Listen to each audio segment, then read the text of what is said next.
Bakit? Ang tanong natin, bakit? Kingdom ang ating laging tinatalakay.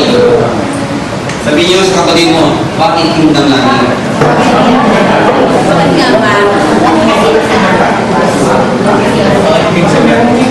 Kaso bakit nga ba?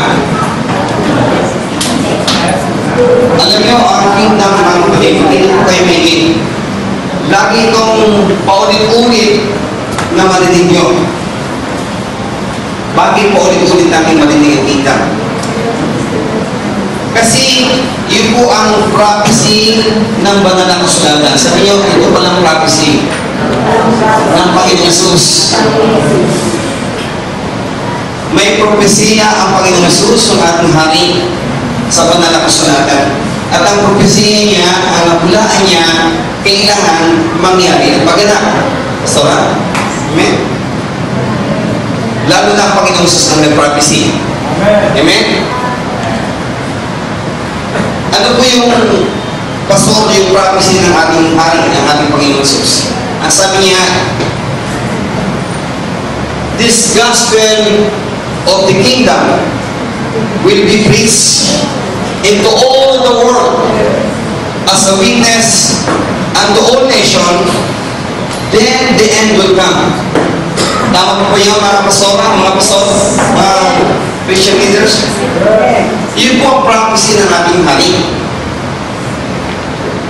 That before the end will come, before the second coming of Jesus Christ on this planet Earth, ang final event, final, masabi ko yung final prophecy ng ating Panginoon Jesus. Sinasabi kong final kasi before that, marami pang prophecy na before that. Mayroong lindol, mayroong kagutong, magkaroon ng mga reliyon, at isya na. Pero ang pinaka-final event na gusto ng Panginoon itingin sa atin ngayon, sabi niya, this gospel, anong gospel? Ang gospel of the kingdom. Ang mabuting balita ng kaharian. Kailangan, sabi niya, kailangan ipangaral. Amen? This gospel of the kingdom shall be preached into all the world as a witness unto all nations, then the end will come. Kaya,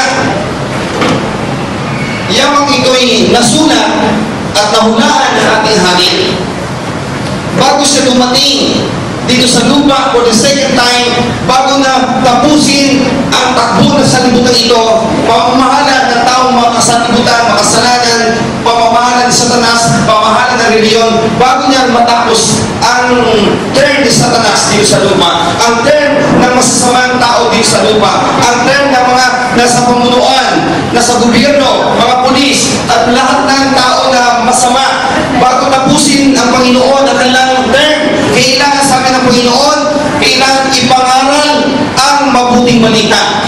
Amen? Anong mabuting balita? Ang mabuting balita, walang iba kundi ang kaharian. Kaharian. Sino yung kaharian? Ang kaharian ng Diyos ay mabuting balita. Wala na ibang mabuting balita kundi yung kaharian ng Diyos na pinapangaral ng Panginoong Jesus na dumating na rito sa lupa. Amen. Kaya mabuting balita sapagkat yung kaharian ng Diyos sa langit na inasama-sama natin ay dumating na pala sa lupa. Amen? Kaya kung dumating na sa lupa yung kaharian ng Diyos dito sa lupa, kaya mabuting balita, good news. Amen?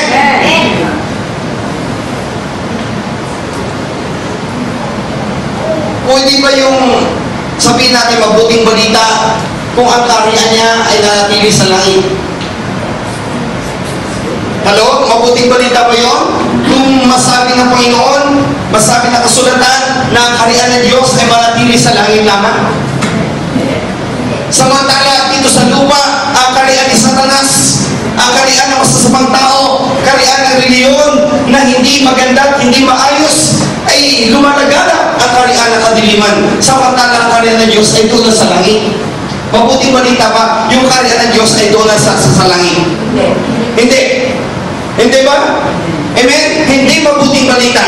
Kung ang kaharian ng Diyos ay manatili sa langit naman.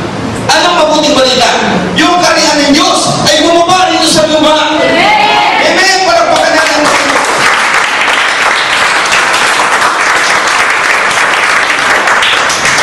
Si Jesus Christ bilang hari dumating na sa lupa.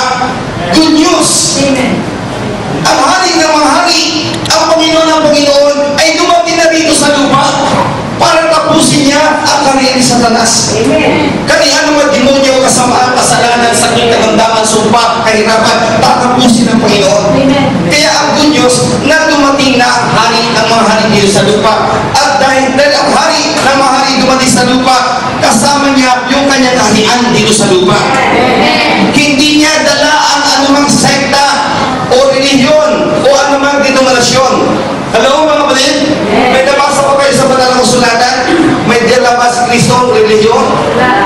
May dala ba si Kristong sekta? Denominasyon? Dala ba niya ang katuruan ng Katoliko, Baptist, Pentecostal, Methodist, o Muslim? Dala ba niya yung iba't ibang relihiyon? Wala kang mapapasa. Ang nababasa natin, si Kristo ipinanganak na hari. Amen? At dahil siya ipinanganak na hari, ang gusto niya dalhin dito sa lupa, yung kaharian niya sa langit, dalhin niya dito sa lupa. Kaya, good news, mabuting balita. Amen? Palakpakan na natin Mr. Pa.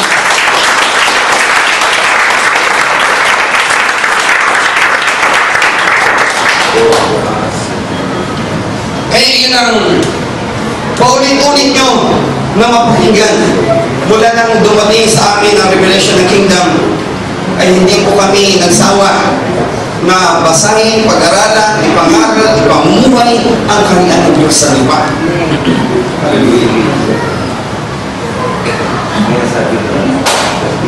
Alam niyo mga kapatid, yung kingdom message, hindi lang yun ay end time message ng Panginoong Jesus, ang banal na Espiritu, kundi ito po'y una-una pa man. From the very beginning.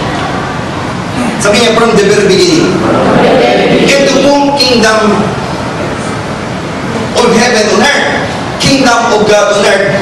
From the very beginning. Ito pala ay plano ng Diyos. Simula't mula pa. Hindi lang ngayong panahon natin.